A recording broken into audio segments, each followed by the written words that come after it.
Welcome back. We're going to be talking about Mission Impossible 2 today on this lead up to Final Reckoning. Mission Impossible 2, crazy film.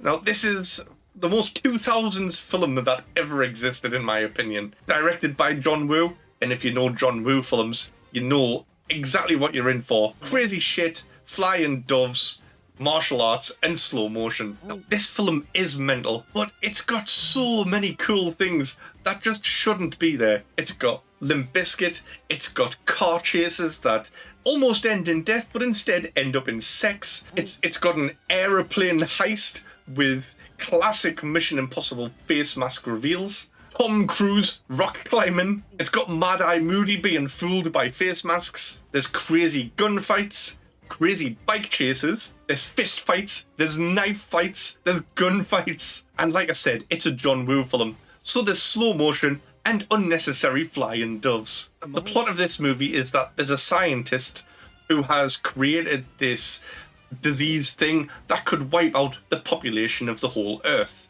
Of course, this is believable. We've just lived it. Fight scenes and the action scenes in this movie are really good. This movie might be insane and ridiculous, but it's definitely not boring. Just to note some of the crazy stuff that happens in this movie. So Ethan Hunt has just blew up this door in the villain's hideout and decides he's walking past and just making eye contact with Douglas Scott, the villain of the movie. But as he walks past, there's this single white dove flies in slow motion out of the flames. Stupid, but it's John Woo. Right? That's not even the craziest thing in this movie. Now, Tom Cruise and Douglas Scott have a motorbike duel where they decide to drive at each other as fast as they can, and these guys must be getting up to about 100 miles an hour on both sides. And at the same time, they both jump off the bikes and just cross-body slam each other in midair. Now, if that's not enough to just completely obliterate their insides, they don't just randomly land on the floor. They actually go over a small cliff and fall about another 40 feet before landing on some sand. Now, you'd be thinking, oh, these guys are fucked now. But no, they get up and have a knife fight. Listen though, this is a fun movie. It's fun from start to finish. The last thing that I want to mention in this film is the best mask reveal in this whole franchise is in this movie. Tom Cruise has been fighting the main henchman off cam, and next thing we see is this guy dragging Tom Cruise through to Douglas Scott. Douglas shoots him a few times, says a few bad guy lines, and then just shoots him a ton of times in the chest.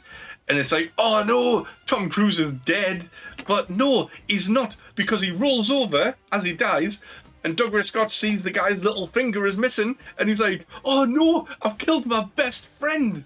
Meanwhile, the guy who he thought was the henchman is sprinting down the corridor, putting the 2 virus canisters in his pocket, pulls off his mask, and it's Tom Cruise. He was the henchman all along. And it's in slow motion as he's running, and as he pulls his mask off, the music goes from this classic music into Limp Bizkit's Mission Impossible tune.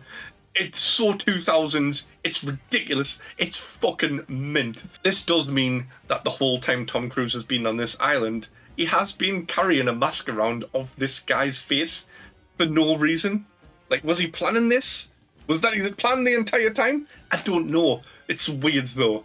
Anyways, I'm giving this film a 7 out of 10. It doesn't deserve top marks because it's just so stupid. I would watch this any day of the week and enjoy it and have a good time. So I'm going to have to put it up on first on the list. I'm sorry if you're a true Mission Impossible fan and you like the classic series with all of the spy stuff, but for me, this was so fun and ridiculous, and I've got to give it the top spot for now. Tomorrow we move on to Mission Impossible 3 in this lead up to Final Reckoning. So make sure to hit that like and subscribe button so you get a notification when the next episode comes out, and I'll see you then. Thanks for watching. Bye.